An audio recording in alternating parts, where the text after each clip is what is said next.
So today we're presenting the webinar entitled Listen Up, Media Strategies for Diverse Cities.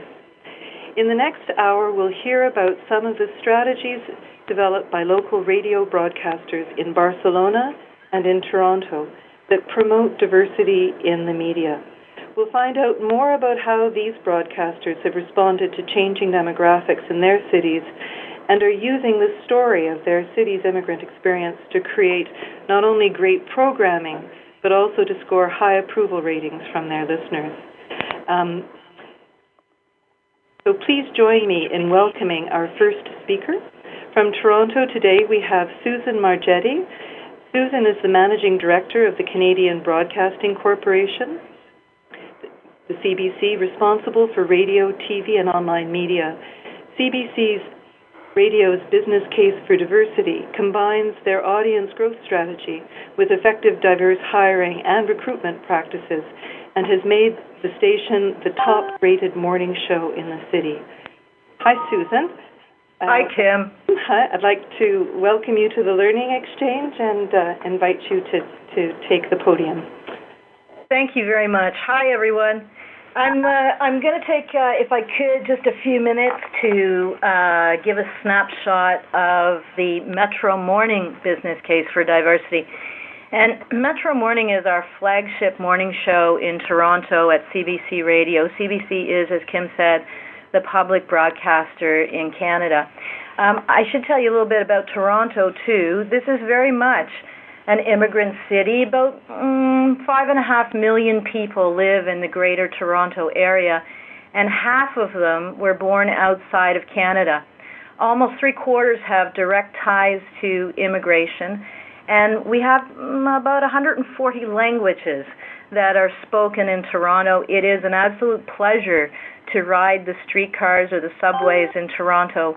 It is truly like traveling in the world, all around the world in a 10, 20, 30-minute streetcar ride in the city of Toronto. The United Nations calls us one of the most multicultural cities in the world, and yet you wouldn't have known it in 2001 when I came to Toronto to become, at the time, the program manager of CBC Radio. I did not feel that we looked, sounded, or in any way exuded at the time the essence of Toronto, which very much was a changing city. I'm going to call this a business case and not the business case, because I think there are many business cases out there, and this is by no means a definitive one, but it uses the change management process to really transform. It doesn't matter what your business, in my case it's a radio station and radio programs, but to transform them into a vehicle that connects and better reflects whatever your community, country, or world. The vision at the time in 2001, and it's the same today, is to look and sound like the city of Toronto in all its richness and diversity. When I first came onto the floor at CBC Radio in Toronto, I went around and introduced myself to the team. I shook people's hands. I asked them what they did here. And I said, we're going to talk a little bit more about where we're going, but at the end of the day, the mission is going to be very much to look and sound like this city in all its diversity. At the time, the big question was why? Why would we change? CBC was actually doing quite well at the time in Toronto. It's a city of 35 licensed radio stations. CBC Toronto was in the top 10. That's not bad for the public broadcaster, for any broadcaster. However, our audience was older and very non-diverse, and new audiences were just not coming to CBC. People who listened to CBC did so because their parents did so before them, but for a lot of people who came here from somewhere else, CBC just wasn't a heritage institute. Call to action, aside from me coming in and saying we were going to connect and reflect this city and we were going to create programming that better looked and sounded like this city was from our vice president at the time, and I'll never forget what he said. I had rounded up a small team of change makers who were going to help me lead this change forward on the floor and really sell the vision. And he stood before the small group, and some of them had their arms folded at the time. We're not quite sure at the time that this whole thing was going in the right direction. And he said, if we don't get this right, will be a precious emblem to a dying elite.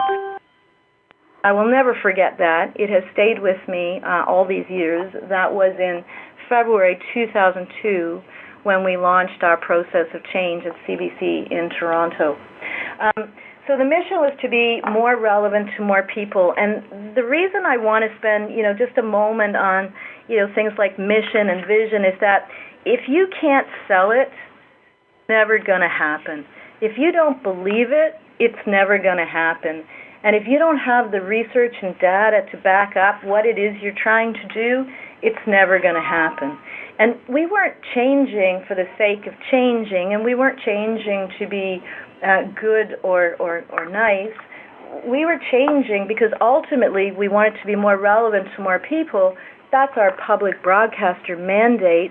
Policy 1.1.1 is that CBC will reflect the changing face of this country.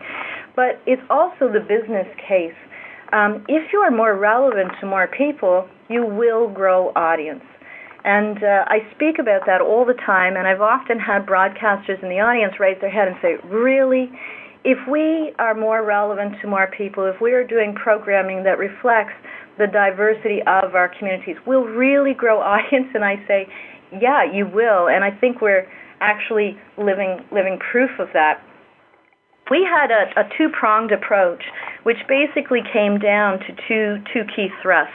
I'm trying to condense 10 years of my life into 10 minutes. So just to stay at a high level for a minute, it really came down to hiring. It came down to recruitment and retention. We did not have in 2001, when I first became the manager of CBC in Toronto, we did not have a diverse staff in Toronto. And it came down to the choices that were being made every single day in terms of the stories that we would do and the people that we would cast in those stories. And the biggest and most important thing that we focused on as the first thrust was the high impact areas in terms of staffing. And for me, that's who is on the air, the hosting, and the editorial leaders, because they're the people who, if they don't believe, understand, and if they're not implementing and making those strategic choices against that vision and against that strategic lens every single day, then again, it's not going to permeate your business. But, radio is, and it's still to this day, an ideas business. So, for me, if you want to change the stories that are on the air, and if you want stories that better connect and authentically reflect the makeup of your community, then you have to have the team that brings that range of perspectives to the story meeting table. So perspective is everything is really about two things. Perspective is everything in terms of the team that you build, but perspective is everything in terms of the stories you tell.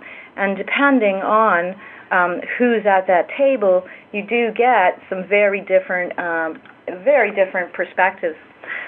We must have done something right, and I can give you some great examples later in the question and answer if you'd like me to drill down a little more. But, in 2001 I came in as the new manager. In 2002 we launched our process of change, which really was gap analysis. We are here, and we want to be there. What steps are we going to take to close that gap? And February 2002, we put together a small team. We were into rehearsals in the summer that year, and we launched September 2002. Reaction was swift, and it was mostly negative.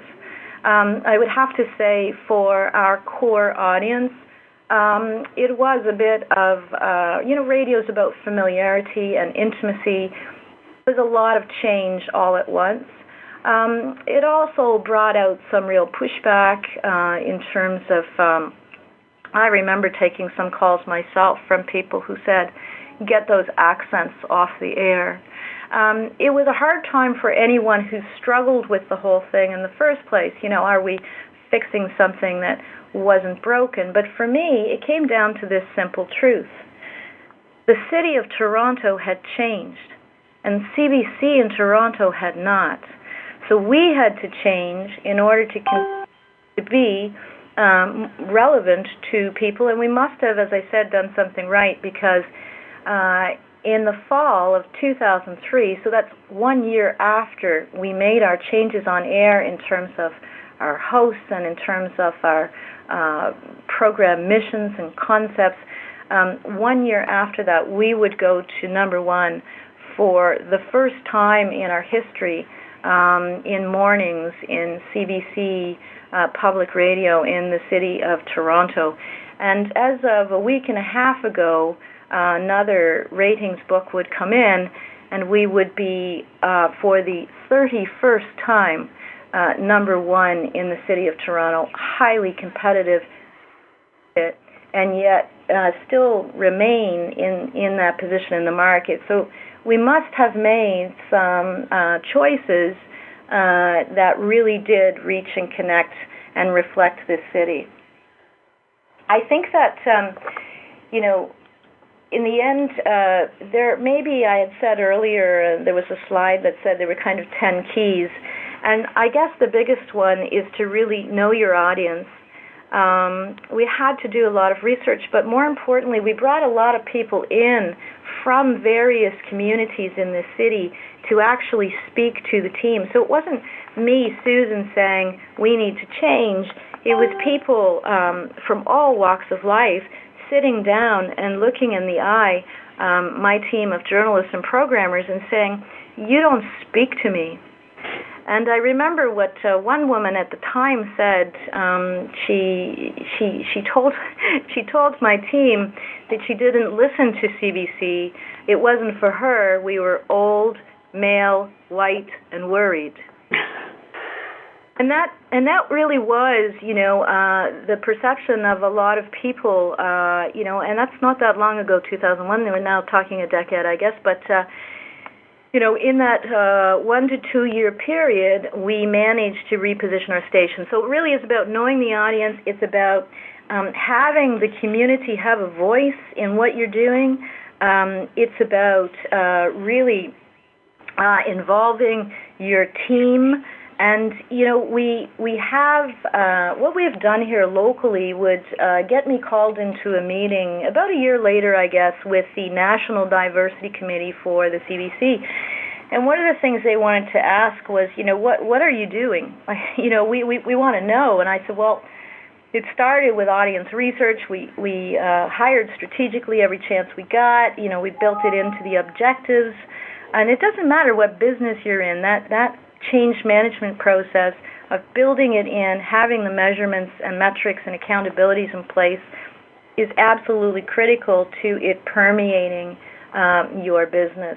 So I had an opportunity to speak to, at the time, the National Diversity Committee, and very proud to say that what we did here locally in Toronto has actually formed the backbone of the National Diversity Strategy to this day for CBC services in those two main thrusts of hiring, retention and recruitment, and indeed our programming and the choices that we make every single day.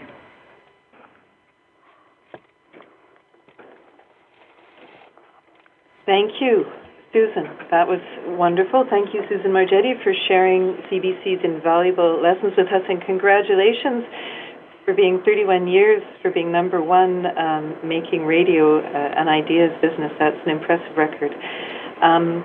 And now we're going to go from Toronto and its streetcars to Barcelona. I would like to now introduce you to Nuria de Jose, who is the contents manager at COM Radio. COM Radio is a regional network in Catalonia, in Spain, that dedicates 2 radio stations to immigrant integration, one in Spanish, one in Catalan. In recognition of the increasing diversity of local audiences, COM Radio has developed an innovative strategy to bring the village square across the airwaves for more than 140 stations. Welcome, Nuria, to Cities of Migration. Welcome, good afternoon since Barcelona. Well, I must begin to tell you that I don't speak English very well, but I have a solution. I have Aurioli Cart near of me. He is the technical manager of Comradio, and he helped me with the translation. Let's go. Catalonia is an autonomous community of Spain. Among many other differences, Catalonia has a native language, Catalan, which is official with Spanish. Well, we speak Catalan and speak Spanish too. Currently, in Catalonia, there are people from diverse backgrounds. From 1960s, Catalonia has suffered three major waves of migration. In 60s, people came mainly from southern Spain, from Andalusia and Extremadura. In the decades of 80s and 90s, there was massive influx of people from northern of Central Africa. The newest wave of immigration comes from Latin America. We share with them the use of the Spanish language. In recent years, there has also been another important fact. I mean the entry of Spain into the European Union and therefore the free movement of citizens. Comradio is a public radio broadcasting organization. Our goal is to integrate all these diverse newcomers. And how do we do? First, creating a common space, the radio. The radio is for us a place where they can meet. The radio would be like a town square where all citizens can stand, talk to each other, know each other, and thus create empathy. We currently have two radio channels. One specifically dedicated to the integration. It's named Latincom, which is done primarily in Spanish, because Spanish is the language newcomers use to learn first when they arrive. And the other channel done is Catalan, the general Comradio channel. From this channel, we can do a lot of work with a particular focus on the native listener. But beyond these two channels, one of the hallmarks of Comradio is that it produces more than 140 local stations owned by the municipalities to supplement our production. To facilitate,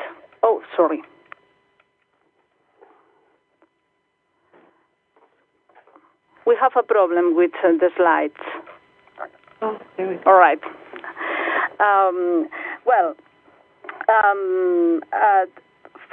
To facilitate the change of productions between local stations, we have created a platform for change, and this platform, it's called Syndicate. We called it Sindicada in Catalan.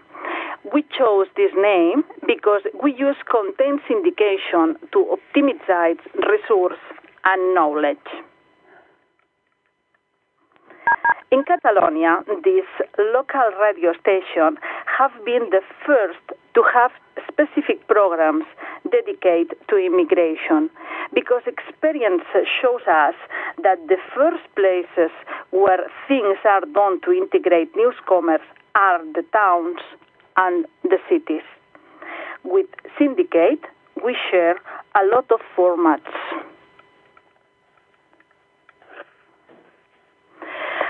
I would like to explain two examples. The first one is a program called OnSCAT.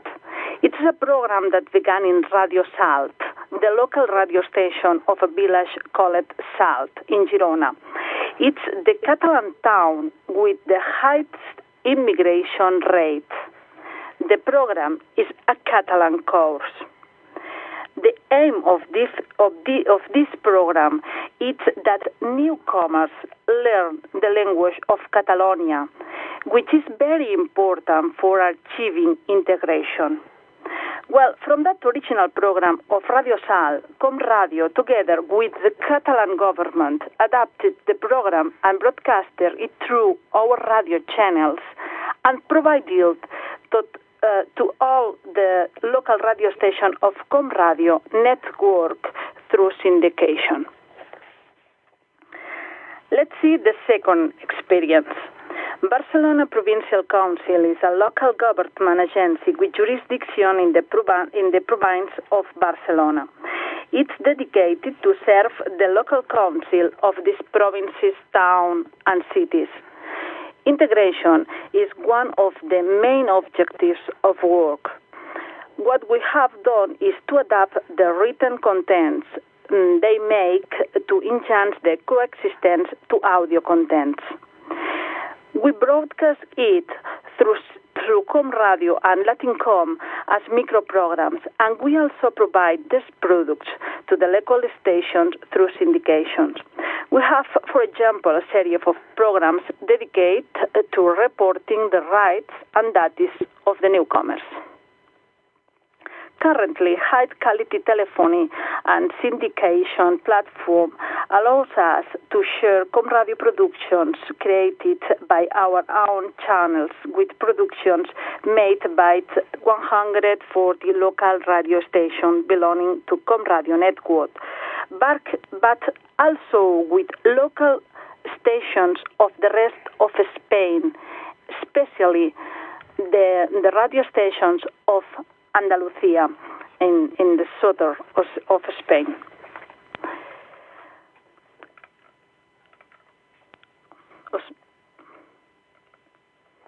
Well, we are working to share programs with Latin America broadcasters, and in fact, we intend to share them with other European countries. The best part of that syndication is multidirectional. So we have created a network that, for instance, allows a Catalan local radio station to share a program with a German local radio station or to share programs between Spanish and Latin American communities. We obsessively seek proximity, also in the origin of production. For instance, if we want to get knowledge between communities, it's important not just to explain to the people of Catalonia which books are read in Ecuador, but hearing a program on literature made in Ecuador. We believe that knowledge, information is the base of integration. It's important that this information should be first-hand information. To conclude, we thank the Bertelsmann Foundation to have let us to participate in working groups on the role of media in social integration. This is a picture of the group's members, among which there is the ComRadio General Manager, Mr. Francesc Triola. I also want to thank you for inviting us to participate in this conference. It has been a very pleasant experience. Thank you very much. Thank you, Nuria, for that wonderful presentation and that sort of whirlwind tour of the connections you're making between so many communities in Spain and in the wider world, for bringing the Village Square, ComRadio's Village Square, to us here in Toronto and all the cities we have online today. So we've now concluded the formal presentation part of our webinar, and before we open the session up to our question and answer period, let's have a little bit of fun. After hearing from our presenters, we want to ask you for your views and invite you to answer a poll question that we've placed on screen. The question today is, does your local media in your city, does your local media reflect the diversity of your city? I'm going to give everyone a couple of minutes to indicate yes or no, and then we'll broadcast the results. So I encourage everyone to click yes, click no, and to take an opportunity to submit a question. The question box is on your left, and the channel are open. We're looking for your questions. So we've got about 19 people have responded so far, and let's see if we've got a few more responses. Does your local media reflect the diversity of your city?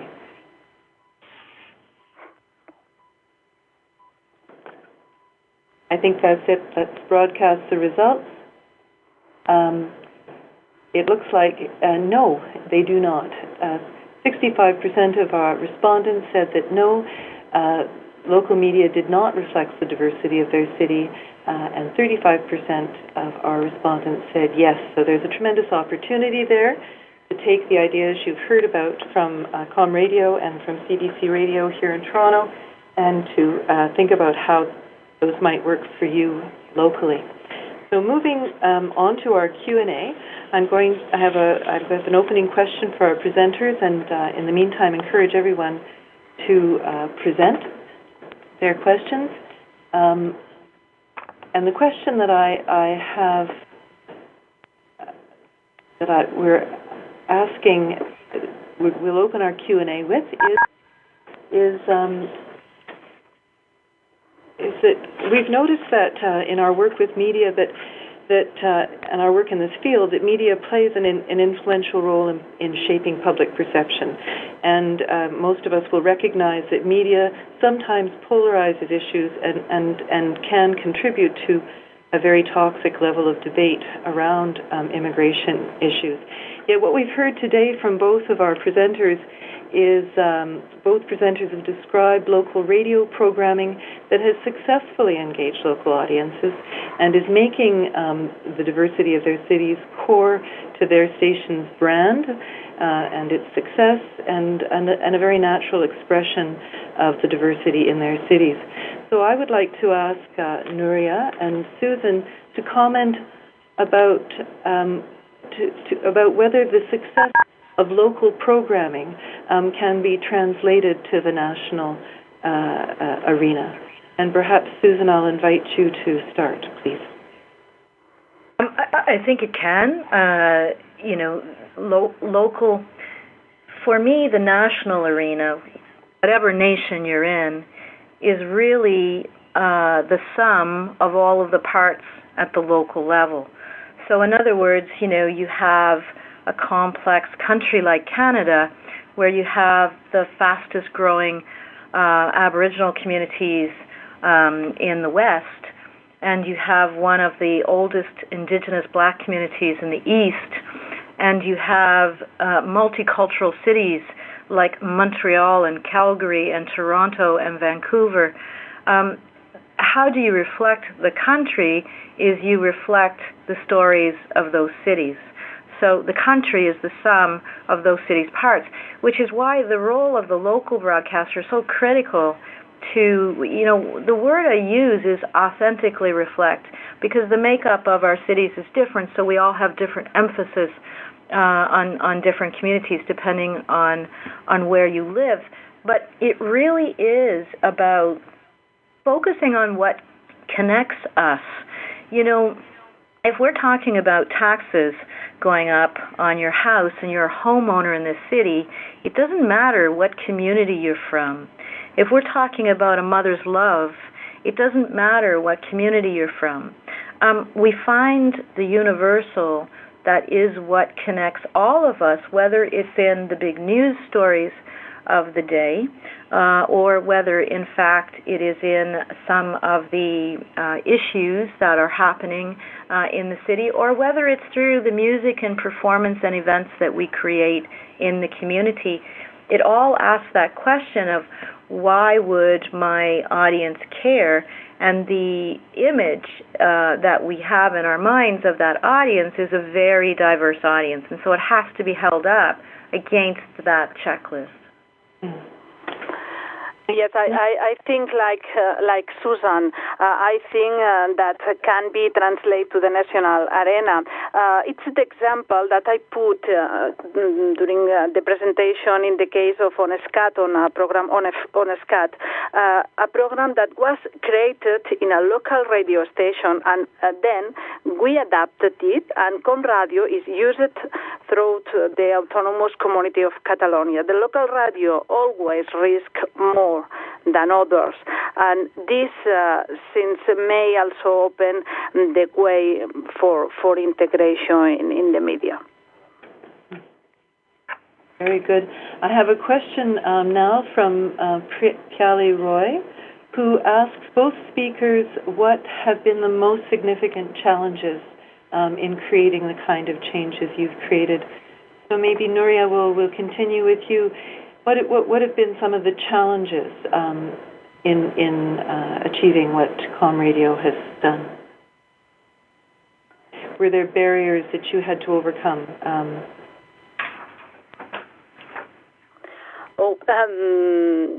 Perhaps this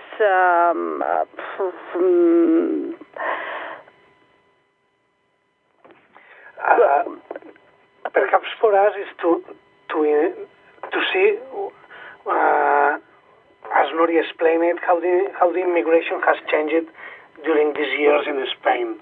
We started from the immigration inside Spain, then it changed from the north of Africa, and now it's more coming from South America. So to see where the people is coming and how can we integrate these people in our specific place, because we have to understand that Barcelona and Catalonia has a difference of the rest of Spain. We have a language, specifically the Catalan, that is different from the Spanish, and we like that the people that is coming. We can speak Spanish, we can understand Spanish, but we like the people that is coming from the rest of the world can learn and can speak Spanish. So adapting really to that local context, making it relevant in the local context. How about you, Susan?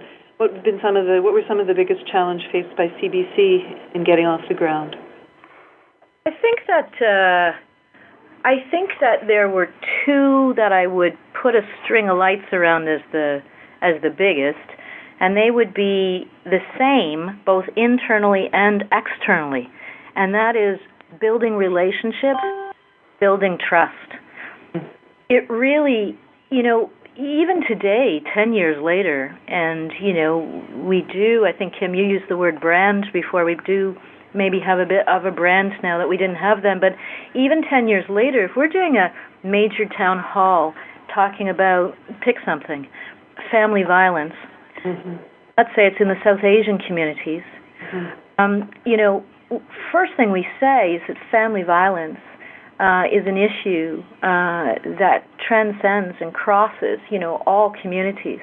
The reason that we're talking about, in particular in the South Asian communities at this event, is because of whatever has just happened that has led to this discussion being timely. But what you don't see on the evenings of those community town halls is the months and months of going into the communities in advance and talking to people about, here's who we are, here's what we're trying to do, here are the kinds of things that we're looking to talk about, and really every single time building that trust and building those relationships. And the reason I say it's external and internal is that was the toughest part of the change internally, is that even though it was our mission and mandate updated in 1991 to reflect the changing face of the country, there wasn't an urgent need perceived by many. And, being in the top 10 in a major city for the public broadcaster was considered to be pretty good. I don't think there was a crisis where people thought, oh my God, we have to change.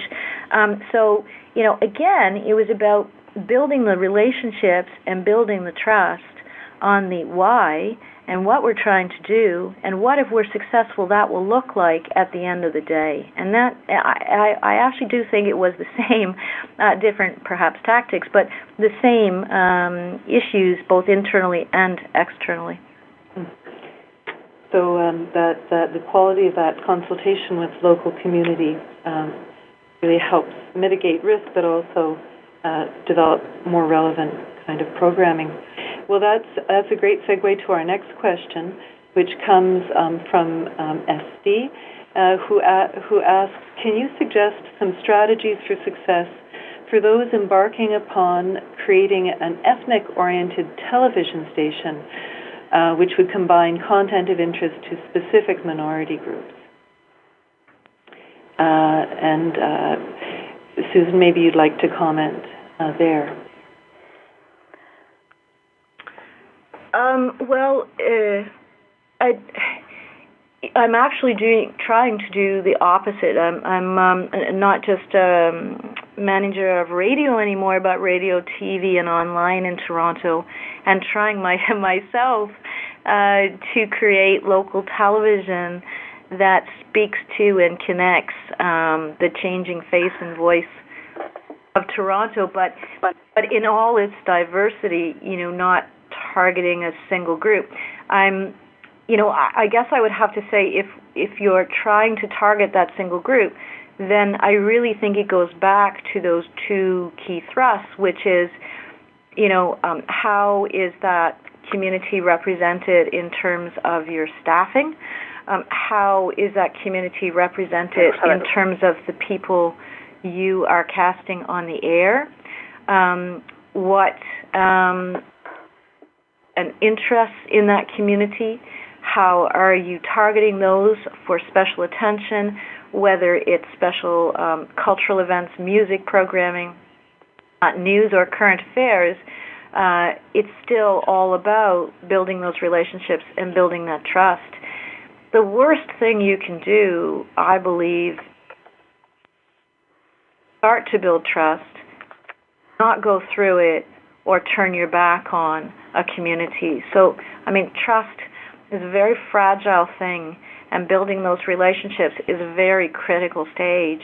So if I've understood the question correctly, it really does once again speak to knowing your audience, building your team. You're going to live and die by your team and your team's insight and knowledge and understanding and depth around that community. And for you, thank you, Susan. And for you, Nuria, at Calm Radio, have you explored television as another, or consulted to television? And what are your thoughts on targeting programming to specific communities, let's say, as opposed to a more general population? We haven't television. We don't work with television, but in radio we have a channel. I speak from it in the presentation. It's called Latin.com, and it's specifically dedicated to the immigration, and especially to the Latin American immigration. And the content more specific is the Latin music, but we don't want a specific channel. We want to integrate. For us, we have music that can be interesting for the native communities and all the newcomers. Latin music in this case is important for can have this element. Thank you. Okay. Now we have a different kind of question. Now it's questions about working with local councils, etc. But we're starting with a question from Dr. Fidele Zibo, who asks Susan in particular, with a note for Susan in particular. He says, "Hi, Susan. I'd like to start by commending CBC Toronto. I was delighted to get a call from one of your researchers a couple of years ago in the run-up to the local elections in Toronto to make a case for allowing migrants to vote and to stand for local election. The researcher had managed to track a paper that I'd given at Edinburgh University in June 2004 highlighting migrants' involvement in the local elections in Ireland. The question I have for you is, what can we as a civil society do to get the public broadcaster in Ireland to engage in the change process like the one you were involved in CBC?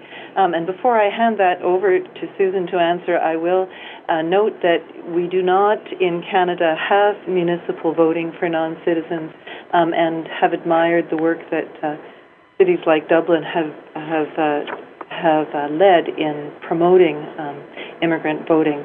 But the question remains for Susan, what can we as a civil society do to get the public broadcaster to engage in the change process like the one you were involved in at the CBC? Thank you, Doctor.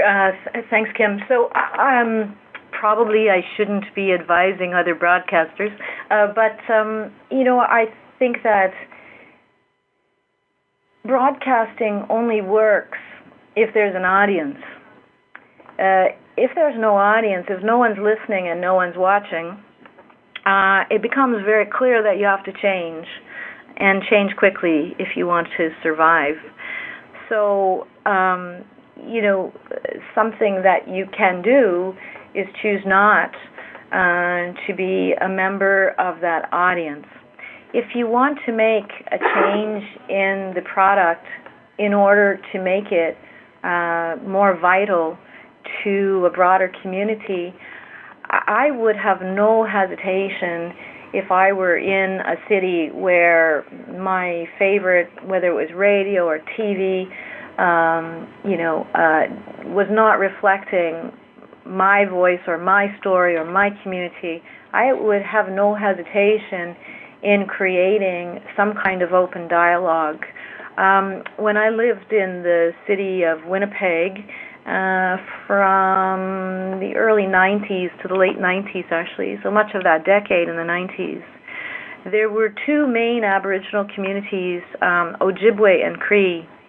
And when you turned on, and not just CBC radio, when you turned on any media in that city, you heard none of the voices and stories of two of the largest and fastest growing urban Indian populations. You just would never know that you were in these incredible, Aboriginal cities.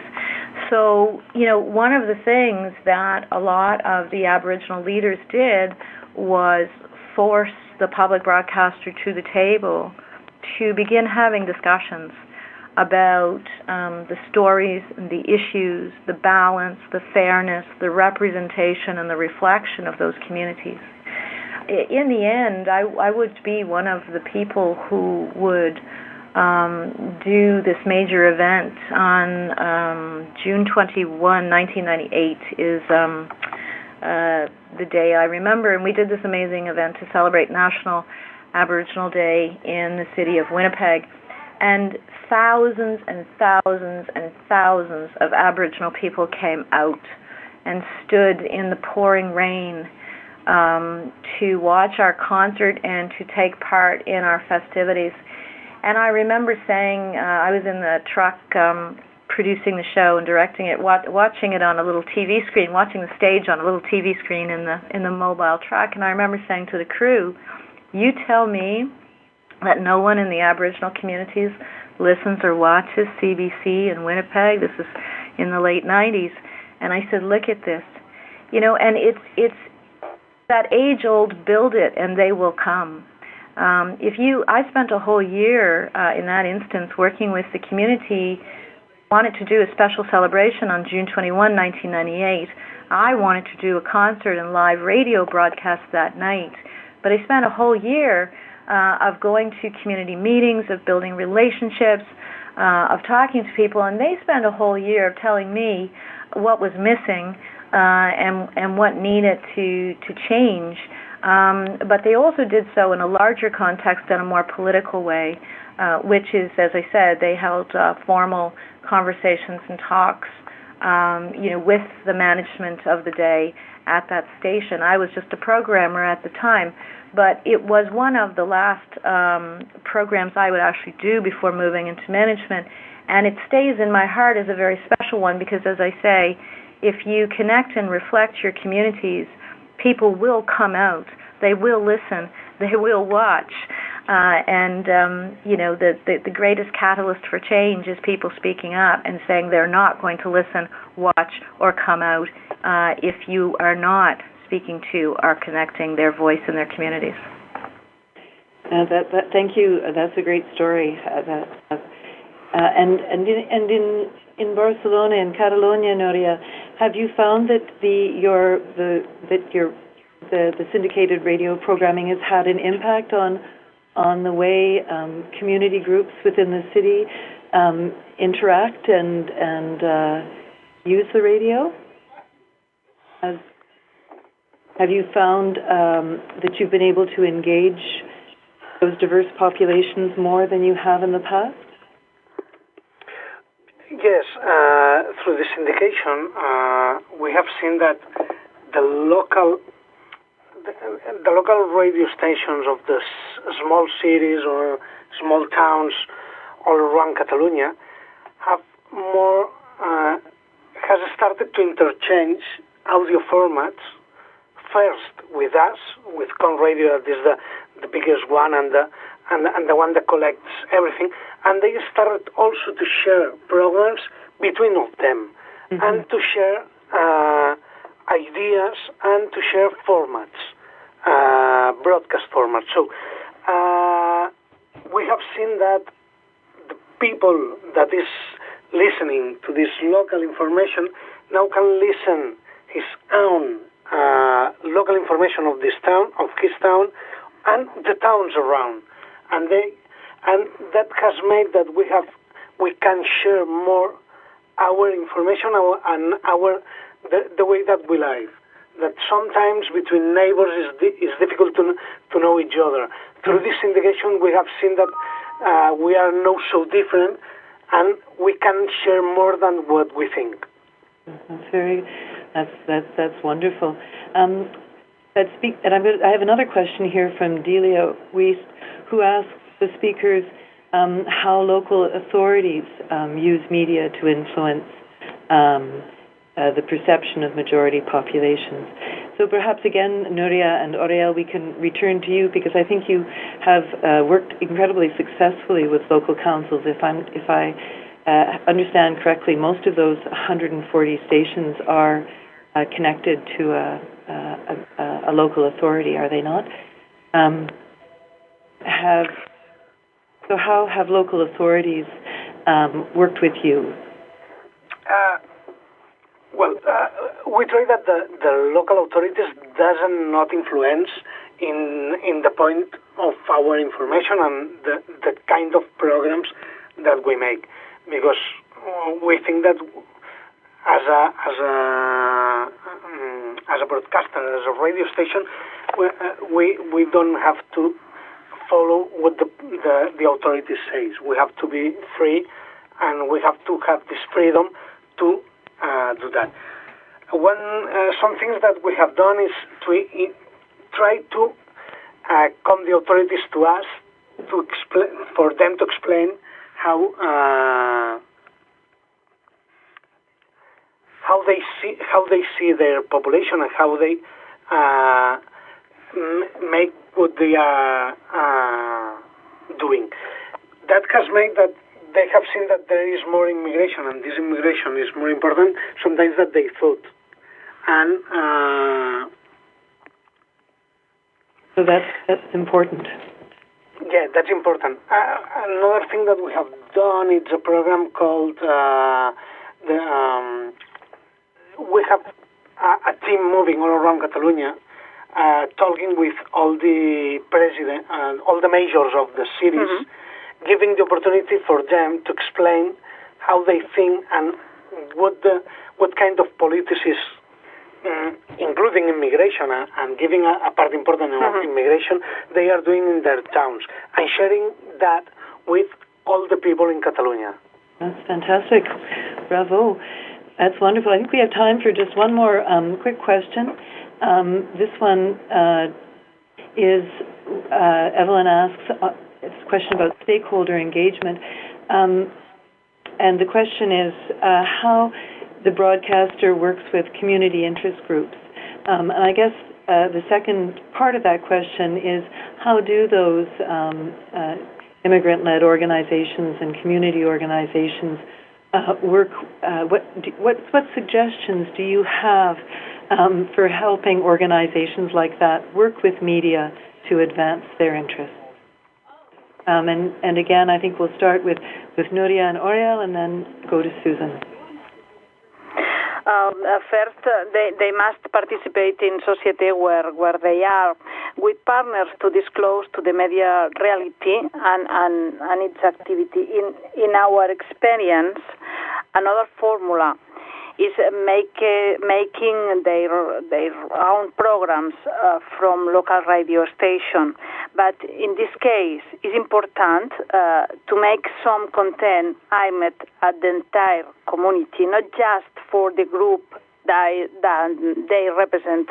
This is very important for work for the integrate. Well, thank you. So we've come to the end of our time. I think we have time for just one more question. It's a question that I like to ask our presenters, and that is, how is your good? If you've got in very short at the end here, is to tell us how your good idea has traveled, or where you would like to see it traveling to next. So, and again, let's go to Susan. How has your good idea traveled, and where do you see your project going next?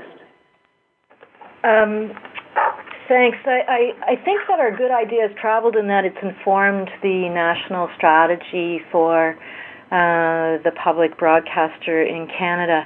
But, in a more specific way, one of the things that we did was develop some training around making strategic editorial choices to really reflect in an authentic way the makeup of your community. And one of my leaders here, an executive producer named Jo Melanson, developed actual training, which she's done like 12 markets, where she's gone out and met with the editorial leaders in other CBC stations in other parts of Canada and talk to them about the makeup of their community and what they're doing to concretely close the gap between where they are and where they want to be.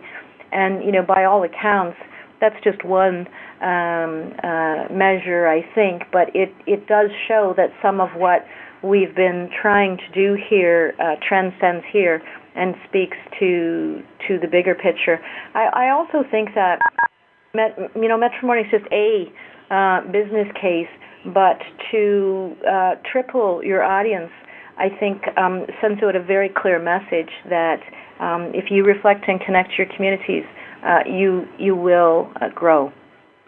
That's fantastic. Yeah. So training for producers and for editorial leaders, that's really making sharing your learnings available. It sort of goes back to the way Nuria and Oriel began their remarks, talking about the importance of sharing knowledge as a key to integration.